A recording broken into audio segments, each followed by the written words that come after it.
Записimiz бастайық. Сағаттық бірінші нұсқа.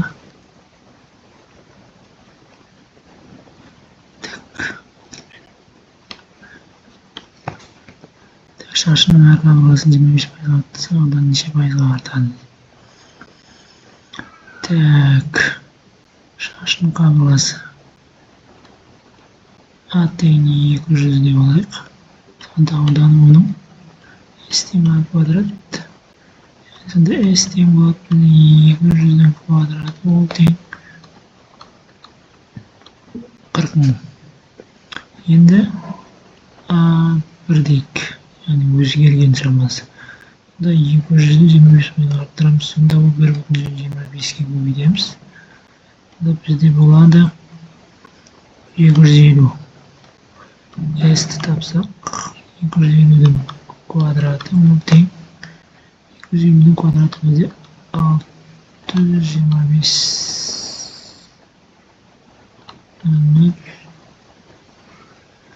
Яғни 62500. Енді 62500-ді 40 мыңға бөліп жібереміз. Сол кезде бізде 1,525 пайызға айналдырсақ, 25 деген пайыз болған ағайындар. Ойалған бөліктің ауданын таппайды. Мына жерде бізде 3 бұрыш тұр. 3 бұрыштың S-тең қандай? Теңден 1 А көбейтілген H А деп отырған табаны орнына қойып, теңден 1 А деп отырғанымыз бізде 3-ке тең, ол биіктігі 2-ге тең. Сонда 2 мен 2 сағатты 3 деген жауап шығады екен.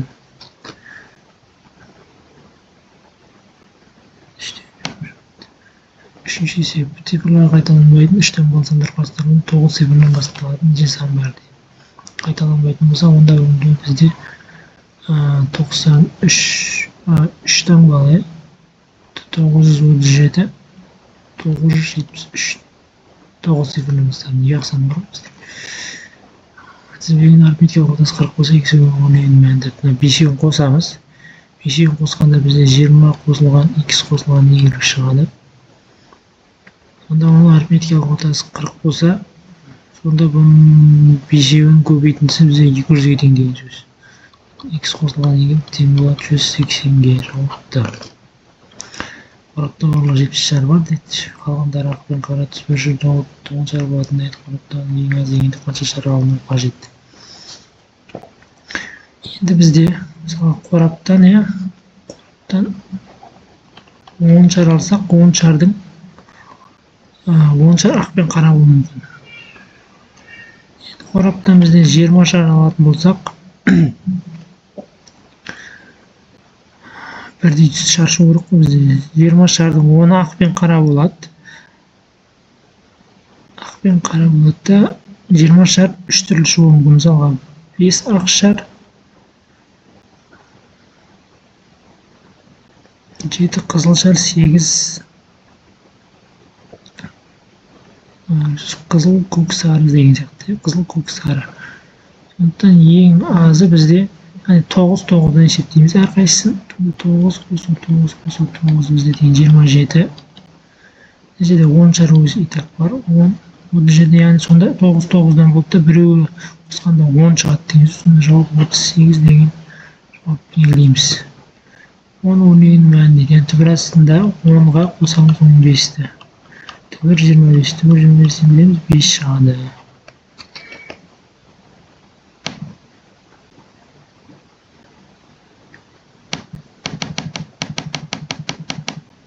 Әсеттің жұмыс істейтін уақыты көрсетілген дейді. 8-ден 18:00-ге дейін. Ол демек 10 сағат жұмыс істейді. 10 сағатты азайтамыз. Үзіліс уақытын 1,5 сағат. Күніне 8,5 сағат жұмыс істейді деген сөз. Күніне 8,5 сағат жұмыс істейді деген. Сенбелік демалыс, яғни 8,5-ді 4-ке көбейтеміз. 4 күнге жұма күнін қосамыз. Жұма күні 8-16 болса. Оғанда бізде жұма күні сонда 8,5-дан 1,5 сағатта 7 сағат жұмыс істеп тұр ғой. Тең болады 8,5-ні 4-ке бөлсек 32, 34, 34-ке жетіп алсамыз 41 деген жауапты алады екенбіз. Так, ары қарай есеп тұрып. Так.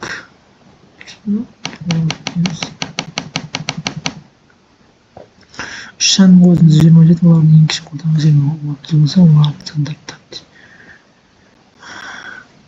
30-ға бөлінетін сандарды аламыз ғой бұл жерде. 14 бөлінбейді, 6 бөлінбейді. 2 бөлінеді, 12 бөлінбейді. 2, 10, 15 бір жауап қалды деген сөз. 30-ға 2 де бөлінеді, 30-ға 10, 15 де бөлінеді деген сөз. Так, жинап так.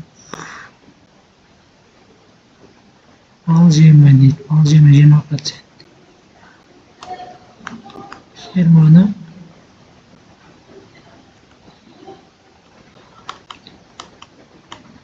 4 шығады. Жоқ, 4 деп.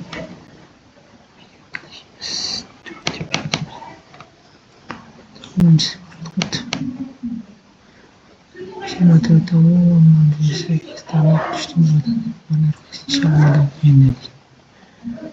Яғни 24-ті бөліміз бізде 6 бөлікке. 4. 1 бөлік 4 алу деген сөз. Сонда 2, 4, 8, 4, 1, 4, 3, 12. 8, 4, 12 деген жауапты белгілейді екенбіз. Осымен бірінші нұсқаны аяқтадық.